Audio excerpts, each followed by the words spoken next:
നമസ്കാരം. My divine വർഷിപ്പിലേക്ക് എല്ലാവർക്കും സ്വാഗതം. നമ്മുടെ വീട്ടിൽ എപ്പോഴും ഒരു പോസിറ്റിവിറ്റി ഉണ്ടായിരിക്കുന്നതിന്, അതുപോലെ തന്നെ ദൈവീക ശക്തി ഉണ്ടായിരിക്കുന്നതിന്, ആ വീട്ടിൽ താമസിക്കുന്നവർക്ക് ഒരു ഐശ്വര്യം ഉണ്ടാകുന്നതിന് ഒക്കെ തന്നെ ഒരുപാട് കാര്യങ്ങൾ പലരും ചെയ്യാറുണ്ട്.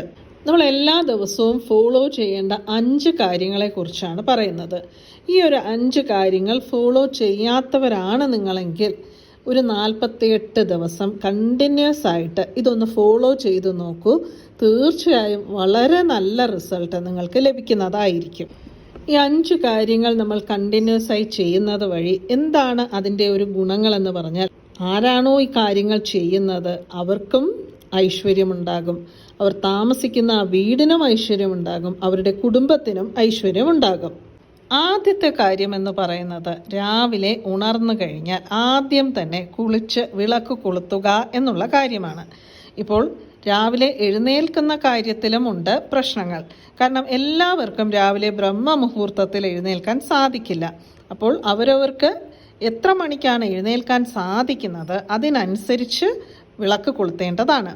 അപ്പോൾ എപ്പോഴൊക്കെ വിളക്ക് കൊളുത്തുന്നതാണ് ഏറ്റവും നല്ലത്, ഏറ്റവും ഐശ്വര്യം എന്ന് പറഞ്ഞാൽ ബ്രഹ്മമുഹൂർത്തത്തിൽ വിളക്ക് കൊളുത്തുന്നതാണ് നമ്മുടെ വീടിനും നമ്മുടെ വീട്ടിൽ താമസിക്കുന്ന എല്ലാവർക്കും തന്നെ ഐശ്വര്യപ്രദമായ ഒരു കാര്യം. കാരണം ബ്രഹ്മമുഹൂർത്ത സമയം എന്ന് പറയുന്നത് അത്രമാത്രം പവറുള്ള ഒരു സമയമാണ്. ആ ഒരു സമയത്ത് ഏതൊരു വീട്ടിലാണോ വിളക്ക് കൊളുത്തി പ്രാർത്ഥിക്കുന്നത് ആ ഒരു പ്രാർത്ഥന ഈശ്വരൻ വളരെ പെട്ടെന്ന് സാധിച്ചു നൽകും. എന്തെല്ലാം പ്രശ്നങ്ങൾ ഉണ്ടായാലും ആ വീട്ടിൽ ആ പ്രശ്നങ്ങളെല്ലാം സോൾവ് ചെയ്യാനുള്ള ഒരു വഴി ഭഗവാൻ തുറന്നു കൊടുക്കും എന്നാണ്. അതുകൊണ്ട് കഴിവതും ബ്രഹ്മമുഹൂർത്തത്തിൽ തന്നെ വിളക്ക് കൊളുത്താൻ ശ്രമിക്കുക. ബ്രഹ്മമുഹൂർത്തം എന്ന് പറയുമ്പോൾ അത് എത്ര മണി ആണ് എന്ന് പലർക്കും സംശയമുണ്ട്. സൂര്യോദയത്തിന് മുൻപുള്ള 96 മിനിറ്റ് മുതലുള്ള ആ ഒരു സമയത്തെയാണ് സാധാരണയായി ബ്രഹ്മമുഹൂർത്തം എന്ന് പറയുന്നത്. എന്നാലും നമ്മൾ എപ്പോഴാണ് വിളക്ക് കൊളുത്തേണ്ടത് എന്ന് പറഞ്ഞാൽ, ഈ 96 മിനിറ്റിനെ നമ്മൾ 2ആയി ഭാഗിക്കുമ്പോൾ 48 മിനിറ്റുകൾ വരും. അപ്പോൾ സൂര്യോദയത്തിന് മുൻപുള്ള 48 മിനിറ്റിന് മുൻപുള്ള 48 മിനിറ്റാണ് യഥാർത്ഥത്തിൽ നമുക്ക് വിളക്ക് കൊളുത്താൻ പറ്റിയ ഏറ്റവും നല്ല മുഹൂർത്തം എന്ന് പറയുന്നത്. ഒരു എക്സാമ്പിൾ പറയാം. ഇപ്പോൾ 6 മണിക്കാണ് സൂര്യോദയം എന്ന് വെക്കുക. അങ്ങനെയാണെങ്കിൽ 6 മണിക്ക് മുൻപുള്ള 48 മിനിറ്റ് എന്ന് പറയുന്നത് 5:12 മുതൽ 6 മണി വരെയുള്ള സമയമാണ്. അപ്പോൾ അതിനു മുൻപുള്ള 48 മിനിറ്റ് എന്ന് പറയുന്നത് 4:24 മുതൽ 5:12 വരെയുള്ള സമയമാണ്. അപ്പോൾ നമുക്ക് ഒരു 4:30-ക്കെങ്കിലും വിളക്ക് കൊളുത്തുകയാണെങ്കിൽ ആ ബ്രഹ്മമുഹൂർത്തത്തിൽ നമ്മൾ വിളക്ക് കൊളുത്തുന്ന ആ ഒരു ബെനിഫിറ്റ് നമുക്ക് കിട്ടും. അതിന് സാധിക്കാത്തവർ ഒരു 5 മണിക്കെങ്കിലും വിളക്ക് കൊളുത്തിയാലും മതി. ഇനിയിപ്പോൾ 4:30-ക്കൊന്നും വിളക്ക് കൊളുത്താൻ സാധിക്കില്ല എന്നുള്ളവർക്ക് സൂര്യോദയത്തിന് മുൻപുള്ള ഏതൊരു സമയത്തും വിളക്ക് കൊളുത്താവുന്നതാണ്. ശരിയായ ബ്രഹ്മമുഹൂർത്ത സമയമെന്ന് പറയുന്നത് എല്ലാ ദിവസവും മാറി മാറി വരും. കാരണം സൂര്യോദയത്തിനനുസരിച്ചാണ് നമ്മൾ ആ 96 മിനിറ്റ്സ് കാൽക്കുലേറ്റ് ചെയ്യുന്നത്. അപ്പോൾ ചില ദിവസം 6 മണിക്കായിരിക്കും സൂര്യൻ ഉദിക്കുന്നത്, മറ്റു ചില ദിവസം 6:10-നായിരിക്കും, ചിലപ്പോൾ 5:45-ന് സൂര്യൻ ഉദിക്കുന്ന ദിവസങ്ങളുമുണ്ട്. അപ്പോൾ അതിനനുസരിച്ച് വേണം നമ്മൾ കാൽക്കുലേറ്റ് ചെയ്ത് ബ്രഹ്മമുഹൂർത്തത്തിൽ തന്നെ വിളക്ക് കൊളുത്തണം എന്നുണ്ടെങ്കിൽ കൊളുത്തേണ്ടത്. അപ്പോൾ അതിന് വളരെയധികം പവറാണ്. കാരണം ആ ഒരു സമയത്ത് നമ്മൾ പ്രാർത്ഥിക്കുന്നത് ഈശ്വരൻ തീർച്ചയായും സാധിച്ചു നൽകുമെന്നാണ്. അതുകൊണ്ട് സാധിക്കുമെന്നുള്ളവർക്ക് ആ ഒരു സമയത്ത് വിളക്ക് കൊളുത്താം. ഇനി അതിന് സാധിക്കില്ല എന്നുണ്ടെങ്കിൽ സൂര്യോദയത്തിന് മുൻപ് തന്നെ നമ്മുടെ വീട്ടിൽ വിളക്ക് കൊളുത്താൻ ശ്രമിക്കുക. എപ്പോഴും സൂര്യോദയത്തിന് മുൻപ് നമ്മുടെ വീട്ടിൽ വിളക്ക് കൊളുത്തണം എന്നാണ്. ഇനി മൂന്നാമതൊരു ഓപ്ഷൻ എന്ന് പറയുന്നത്, അതികാലെ ഉണർന്ന് കുളിക്കാനൊന്നും സാധിക്കാത്തവർക്ക് 6 മണി മുതൽ 7 മണി വരെയുള്ള സമയത്ത് വിളക്ക് കൊളുത്താം. എല്ലാ ദിവസവും 6 മണി മുതൽ 7 മണി വരെയുള്ള സമയം, അതായത് ഇപ്പോൾ സൂര്യോദയം മുതൽ ഉള്ള 1 മണിക്കൂർ സമയം അതാത് ആഴ്ചകളുടെ ഹോരകളാണ്. ഞായറാഴ്ചയാണെങ്കിൽ സൂര്യോദയം മുതൽ ഉള്ള ആദ്യത്തെ 1 മണിക്കൂർ സമയം രവി ഹോര എന്നാണ് നമ്മൾ പറയുന്നത്. അതായത് സൂര്യൻ്റെ ഹോരയാണ്. അപ്പോൾ ആ സമയത്ത് വിളക്ക് കൊളുത്തുന്നത് വളരെ നല്ലതാണ്. അതുപോലെ തന്നെ തിങ്കളാഴ്ച സൂര്യോദയം മുതലുള്ള ആദ്യത്തെ 1 മണിക്കൂർ ചന്ദ്രഹോരയാണ്.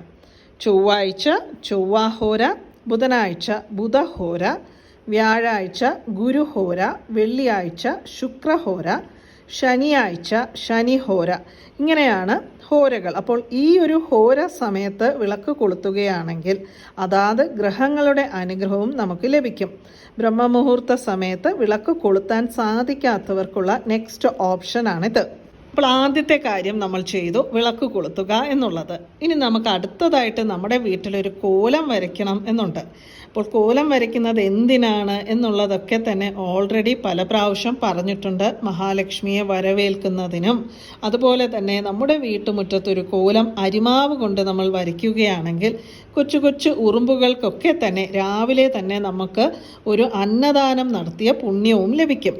ഇപ്പോൾ എല്ലാവർക്കും വീടിന് പുറത്തിറങ്ങി വെളുപ്പാൻ കാലത്ത് കോലമിടാനൊന്നും സാധിക്കില്ല. അങ്ങനെയുള്ളപ്പോൾ നമുക്ക് എന്താണ് ചെയ്യാൻ സാധിക്കുന്നതെന്ന് പറഞ്ഞാൽ, നമ്മുടെ വീട്ടിനുള്ളിൽ പൂജാമുറിയിൽ ഒരു ചെറിയ കോലം നമ്മൾ വരച്ചാൽ മാത്രം മതി.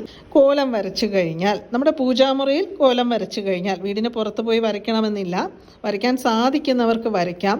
ഇപ്പോൾ വെളുപ്പാങ്കാലത്തൊക്കെ വീടിന് പുറത്ത് ഒറ്റയ്ക്ക് ഇറങ്ങി നിന്ന് നമ്മൾ കോലം വരയ്ക്കുന്നത് ഇന്നത്തെ കാലത്ത് അത്ര സുരക്ഷിതമല്ല. അതുകൊണ്ട് പൂജാമുറിയിൽ കോലം വരച്ചതിന് ശേഷം വിളക്ക് കൊളുത്താവുന്നതാണ്. വിളക്ക് അവരവർ എത്ര തിരിയിട്ടാണോ കൊളുത്തുന്നത് അതുപോലെ ചെയ്താൽ മതി.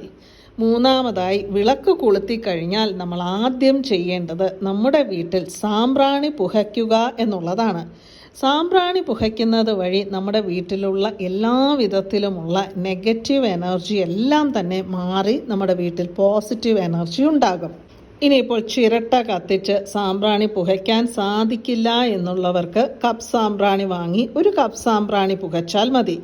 ആ ഒരു ഐശ്വര്യം ഒന്ന് വേറെ തന്നെയാണ്. അപ്പോൾ സാമ്പ്രാണി പുകച്ചു കഴിഞ്ഞാൽ അടുത്തതായി നമുക്ക് നാമം ചൊല്ലുക എന്നുള്ളതാണ്. അപ്പോൾ രാവിലെ ഒരുപാട് ജോലികളുണ്ടായിരിക്കും. കുട്ടികളെ സ്കൂളിൽ വിടണം, ഹസ്ബൻഡിനെ ഓഫീസിൽ വിടണം.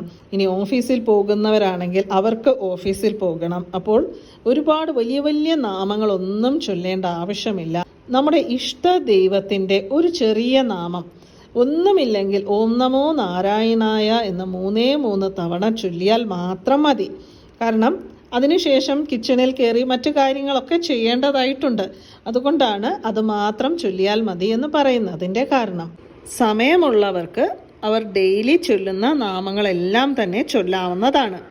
രാവിലെ വിളക്ക് കൊളുത്തുന്നത് പോലെ തന്നെ സന്ധ്യയ്ക്കും വിളക്ക് കൊളുത്തണം. ഇപ്പോൾ രാവിലെ മാത്രമേ വിളക്ക് കൊളുത്താൻ സാധിക്കുള്ളൂ എങ്കിൽ രാവിലെ മാത്രം വിളക്ക് കൊളുത്തിയാൽ മതി. സന്ധ്യയ്ക്ക് ചിലപ്പോൾ ഓഫീസിൽ നിന്ന് വരുമ്പോൾ ലേറ്റായി പോകും. അങ്ങനെയുള്ള പല പ്രശ്നങ്ങളും ഉണ്ടാകും. അങ്ങനെയുള്ളപ്പോൾ രാവിലെ വിളക്ക് കൊളുത്തിയാൽ മതി. നമ്മുടെ വീട്ടിൽ രാവിലെയോ സന്ധ്യയ്ക്കോ ഒരു നേരമെങ്കിലും നിർബന്ധമായും വിളക്ക് കൊളുത്താൻ ശ്രദ്ധിക്കണം. അതുപോലെ തന്നെ അതിനോടൊപ്പം ചെയ്യേണ്ട ഒരു കാര്യം കൂടിയുണ്ട്, ഭഗവാനൊരു നിവേദ്യം സമർപ്പിക്കുക എന്നുള്ളത്. പലരും നിവേദ്യം സമർപ്പിക്കാറില്ല. പലരുടെയും പ്രശ്നം എന്താണെന്ന് പറഞ്ഞാൽ, ഒരു ദിവസം ഭഗവാൻ ഒരു നിവേദ്യം സമർപ്പിച്ചു കഴിഞ്ഞാൽ പിന്നെ നമ്മൾ നിവേദ്യം സമർപ്പിച്ചില്ലെങ്കിൽ അത് പ്രശ്നമാകും. അതുകൊണ്ട് നമ്മൾ നിവേദ്യം സമർപ്പിക്കുന്നില്ല എന്നാണ് പലരും എന്നോട് പറഞ്ഞിട്ടുള്ളത്. അതെന്താ അങ്ങനെ? നമ്മൾ എല്ലാ ദിവസവും ഭക്ഷണം കഴിക്കുന്നുണ്ടല്ലോ. അപ്പോൾ ഭഗവാന് നമ്മൾ നിവേദ്യം സമർപ്പിക്കുന്നതിൽ എന്തിനാണ് നമുക്ക് ഇത്രയധികം ബുദ്ധിമുട്ട്? നമുക്ക് അന്നുള്ള ഭക്ഷണം നൽകുന്ന ഭഗവാനാണ്. അപ്പോൾ ആ ഭഗവാന് നിവേദ്യം എന്ന് പറയുമ്പോൾ നമ്മൾ പാൽപ്പായസമോ അങ്ങനെ ഒന്നും തന്നെ ഉണ്ടാക്കി വെക്കേണ്ട കാര്യമില്ല. നമ്മുടെ വീട്ടിൽ ഫ്രൂട്ട്സ് ഉണ്ടെങ്കിൽ നമുക്കത് വെക്കാം. അല്ലെങ്കിൽ നമുക്ക് നിവേദ്യം വെക്കുന്നതിനായിട്ട് കുറച്ച് ഉണക്കമുന്തിരിങ്ങയോ അല്ലെങ്കിൽ കുറച്ച് കൽക്കണ്ടോ, ചെറിയ ചെറിയ സ്ക്വയർ പീസിൽ കൽക്കണ്ട് വാങ്ങാൻ കിട്ടും. അത് വാങ്ങി ഒരേ ഒരു സ്പൂൺ കൽക്കണ്ട് വെച്ചാൽ മതി. അല്ലെങ്കിൽ പഞ്ചസാര ഒരു സ്പൂൺ വെച്ചാൽ മതി. ഒരു 1/2 കിലോ പഞ്ചസാര വാങ്ങി പ്രത്യേകം വെക്കുക. എല്ലാ ദിവസവും ഒരു ചെറിയ കിണ്ണത്തിൽ 1 സ്പൂൺ പഞ്ചസാര ഭഗവാന് നിവേദ്യമായി സമർപ്പിച്ചിട്ട് പൂജയെല്ലാം കഴിഞ്ഞ് വിളക്കണച്ചതിന് ശേഷം നമുക്ക് ചായയിലിട്ട് കുടിക്കാം. അതല്ലെങ്കിൽ നമുക്ക് പുറത്തുള്ള ഉറുമ്പുകൾക്ക് കൊടുക്കാവുന്നതാണ്. ഇങ്ങനെ നമ്മൾ കണ്ടിന്യൂസ് ആയി ചെയ്യുമ്പോൾ തീർച്ചയായും നമുക്ക് വളരെ നല്ല ഒരു ഉന്നത നിലയിലെത്താൻ സാധിക്കുക തന്നെ ചെയ്യും. പിന്നെ ഇപ്പോൾ നമ്മൾ പീരിയഡ്സ് ടൈമാണ്, അല്ലെങ്കിൽ നമ്മൾ നാട്ടിൽ പോകുന്ന 1 മാസം വീട്ടിലില്ല, ആ സമയത്തൊക്കെ തന്നെ എല്ലാ ദിവസവും നിവേദ്യം വെച്ചില്ലെങ്കിൽ ഒരു ഈശ്വരനും നമ്മളോട് കോപിക്കില്ല. നാട്ടിലൊക്കെ പോകുമ്പോൾ നമുക്ക് എന്ത് ചെയ്യാമെന്ന് പറഞ്ഞാൽ, ഒരു ചെറിയ കിണ്ണത്തിൽ കുറച്ച് കൽക്കണ്ടോ പഞ്ചസാരയോ ഇട്ട് അത് അടച്ച് അവിടെ ഭഗവാന്റെ അടുക്കൽ വെച്ചിരുന്നാൽ മാത്രം മതി. തിരിച്ചു വന്നതിന് ശേഷം നമുക്കത് ഉറുമ്പുകൾക്ക് കൊടുക്കാവുന്നതാണ്. അല്ലെങ്കിൽ നമുക്ക് എടുക്കുകയും ചെയ്യാം. അതിനുവേണ്ടിയാണ് അത് അടച്ചു വെക്കണമെന്ന് പറഞ്ഞത്. ഒരിക്കലും നമ്മൾ നാട്ടിൽ പോകുമ്പോൾ തുറന്ന് വെച്ചിട്ട് പോകാൻ പാടില്ല.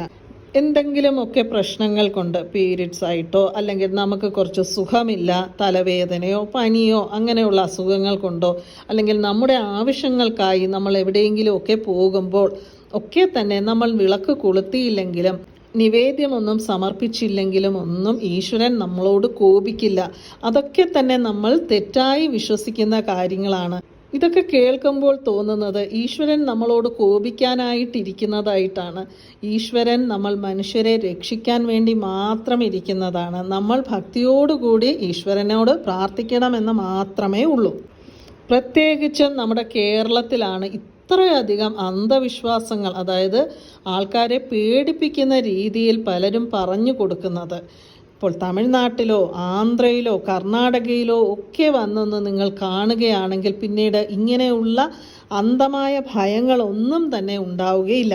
കാരണം അവരൊക്കെ ഈശ്വരാരാധന ചെയ്യുന്നത്, നമ്മുടെ വീട്ടിൽ ഒരു കൊച്ചു കുട്ടിയുണ്ടെങ്കിൽ നമ്മൾ ആ കുട്ടിയെ എങ്ങനെയായിരിക്കും ശുശ്രൂഷിക്കുന്നത്, എങ്ങനെയായിരിക്കും നമ്മൾ കൊണ്ടു നടക്കുന്നത്, ആ കുട്ടിയുടെ കാര്യങ്ങൾ എങ്ങനെയായിരിക്കും നമ്മൾ നോക്കുന്നത്, അതുപോലെയാണ് ഇവിടെയൊക്കെ തന്നെ ഈശ്വര ആരാധന നടത്തുന്നത്. അതായത് രാവിലെ വിളക്ക് കൊളുത്തുന്നതായാലും നിവേദ്യം സമർപ്പിക്കുന്നതായാലും അതൊക്കെ തന്നെ വളരെ വളരെ ഡിഫറൻ്റ് ആയിട്ടുള്ള ഒരു രീതിയാണ് മറ്റുള്ള സ്റ്റേറ്റുകളിലൊക്കെ തന്നെ കാണാൻ സാധിക്കുന്നത്.